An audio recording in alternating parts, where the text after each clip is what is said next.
Question എന്താ വരുന്നത്?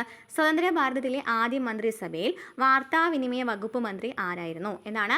സ്വതന്ത്ര ഭാരതത്തിലെ ആദ്യ മന്ത്രിസഭയിൽ വാർത്താവിനിമയ വകുപ്പ് മന്ത്രി ആരായിരുന്നു? ആരാണ്? ഓപ്ഷൻ സി ആണ് അല്ലേ, റാഫി അഹമ്മദ് കിദ്വായി ആണ്. ഓക്കെ, ഈ ഒരു ക്വസ്റ്റ്യൻ വന്നിരിക്കുന്നത് NCERTയിൽ നിന്നാണ്. പ്ലസ് ടുവിലെ രണ്ടാമത്തെ പൊളിറ്റിക്കൽ സയൻസിലെ രണ്ടാമത്തെ ഇന്ത്യൻ ഹിസ്റ്ററിയിലെ രണ്ടാമത്തെ ചാപ്റ്ററിൻ്റെ പേരെന്താണ്? ഏകകക്ഷി മേധാവിത്വ കാലഘട്ടം എന്നാണ്. ഈ ഒരു ചാപ്റ്ററിൽ നിന്നാണ് ആ ഒരു ക്വസ്റ്റ്യൻ വന്നിരിക്കുന്നത് കേട്ടോ. ക്ലിയർ ആവുന്നുണ്ടോ? ഇവിടെ നമുക്കൊരു ടേബിളിൽ ഒരു ബോക്സിൽ നമുക്ക് തന്നിട്ടുണ്ട്. റാഫി അഹമ്മദ് കിദ്വായി ആരാണ്? ഉത്തർപ്രദേശിൽ നിന്നുള്ള കോൺഗ്രസ് നേതാവാണ്. 1937 1946 ഉത്തർപ്രദേശ് മന്ത്രി. സ്വതന്ത്ര ഇന്ത്യയിലെ ആദ്യ മന്ത്രിസഭയിൽ വാർത്താ വിതരണ പ്രക്ഷേപണ മന്ത്രിയാണ് റാഫി അഹമ്മദ് കിദ്വായി.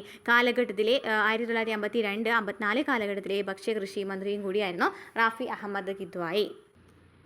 അപ്പോൾ നമുക്ക് ഇനി ഈ ഒരു ചാപ്റ്ററിൽ ഇനിയും ചോദിക്കാനുള്ള ചോദ്യങ്ങൾ, അടുത്ത ഘട്ടങ്ങളിൽ പരീക്ഷ എഴുതുന്നവർ ചോദിക്കാനുള്ള ചോദ്യങ്ങൾ, പ്രധാനപ്പെട്ട ചോദ്യങ്ങൾ നമുക്ക് നോക്കാം. ഈ ഒരു ചാപ്റ്റർ ഡീറ്റെയിൽ ആയിട്ട് നമുക്ക് വേറൊരു ദിവസം എടുക്കാം കേട്ടോ. അപ്പോൾ നമുക്ക് പ്രധാനമായിട്ടും ഈ ഒരു ചാപ്റ്ററിൽ നിന്ന് ഇനി ചോദിക്കാവുന്ന പ്രധാനപ്പെട്ട ചോദ്യങ്ങൾ, ഇപ്പോൾ ടേബിൾ ഒരു ബോക്സിൽ നിന്നാണ് ചോദ്യം വന്നിരിക്കുന്നത്. അപ്പോൾ നമുക്ക് പ്രധാനപ്പെട്ട ബോക്സുകൾ, ഇതിൽ പ്രധാനപ്പെട്ട ആ ഒരു ബോക്സ് നമുക്ക് വായിച്ചു പോകാം.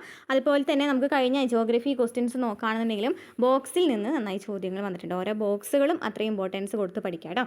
അപ്പോൾ ഏകകക്ഷി മേധാവിത്വ കാലഘട്ടം എന്നാണ് ഈ ഒരു ചാപ്റ്ററിൻ്റെ പേര്. ഇവിടെ ജനാധിപത്യ നിർമ്മിതിയിലെ വെല്ലുവിളികളെ കുറിച്ച് പറയുന്നുണ്ട്. ആദ്യം തന്നെ ജനാധിപത്യത്തിനെ കുറിച്ചിട്ടാണ് പറയുന്നത്. വോട്ടിംഗ് സമ്പ്രദായത്തെക്കുറിച്ച് പറയുന്നുണ്ട്. ഓക്കെ, ഇവിടെ ഫസ്റ്റ് തന്നെ മൗലാന അബ്ദുൽ കലാം ആസാദിനെ തന്നിട്ടുണ്ട്. നമ്മുടെ ഓപ്ഷനിൽ നോക്കുകയാണെങ്കിൽ മൗലാന അബ്ദുൽ കലാം ആസാദിനെ കാണാനായിട്ട് സാധിക്കും. നമ്മുടെ ഓപ്ഷൻ ഒന്ന് നോക്കി നോക്കാം അല്ലേ, നോക്കൂ കേട്ടോ. ഇവിടെ നമുക്ക് ഓപ്ഷനിൽ മൗലാന അബ്ദുൽ കലാം ആസാദ് എന്ന് തന്നിട്ടുണ്ട്. ഈ ഒരു ടേബിൾ, അതായത് നമ്മൾ ഈ ഒരു ബോക്സ് ആ ഒരു ചാപ്റ്ററിലുണ്ട്. ഓക്കെ, നെക്സ്റ്റ് രാജ്കുമാരി അമൃത് കൗർ തന്നിട്ടുണ്ട്. ഇതും ആ ഒരു ബോക്സിൽ തന്നെയുണ്ട്. അപ്പോൾ നമുക്ക് കറക്റ്റായിട്ട് മനസ്സിലാവാനായിട്ട് സാധിക്കും ആ ഒരു ചാപ്റ്ററിൽ നിന്ന് തന്നെയാണ് ഈ ഒരു ചോദ്യം വന്നിരിക്കുന്നത്. NCERTയിലൊന്നും ഈ ഒരു എന്താണ് ആദ്യത്തെ വാർത്താവിനിമയ അല്ലെങ്കിൽ ആദ്യത്തെ വകുപ്പ് മന്ത്രി, ആദ്യ മന്ത്രിസഭയെ കുറിച്ചിട്ടൊന്നും പറയുന്നില്ല. അപ്പോൾ ആരാണ് മൗലാന അബ്ദുൽ കലാം ആസാദ്? അബ്ദുൽ കലാം മുഹീദ്ദീൻ അഹമ്മദ് എന്നാണ് യഥാർത്ഥ പേര്. ഇസ്ലാമത പണ്ഡിതൻ, സ്വാതന്ത്ര്യ സമര സേനാനിയും കോൺഗ്രസ് നേതാവുമാണ്.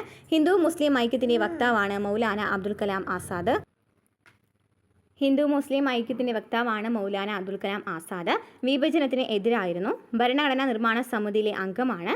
സ്വതന്ത്ര ഇന്ത്യയിലെ ആദ്യത്തെ വിദ്യാഭ്യാസ മന്ത്രിയാണ് മൗലാന അബ്ദുൽ കലാം ആസാദ്. അപ്പോൾ മൗലാന അബ്ദുൽ കലാം ആസാദ് ഇസ്ലാമത പണ്ഡിതനാണ്, സ്വാതന്ത്ര്യ സമര സേനാനിയും കോൺഗ്രസ് നേതാവുമാണ്. ഹിന്ദു മുസ്ലിം ഐക്യത്തിൻ്റെ വക്താവ്, വിഭജനത്തിന് എതിരായിരുന്നു, ഭരണഘടനാ നിർമ്മാണ സമിതിയിലെ അംഗമാണ്, സ്വതന്ത്ര ഇന്ത്യയിലെ ആദ്യത്തെ വിദ്യാഭ്യാസ മന്ത്രിയാണ് അല്ലേ.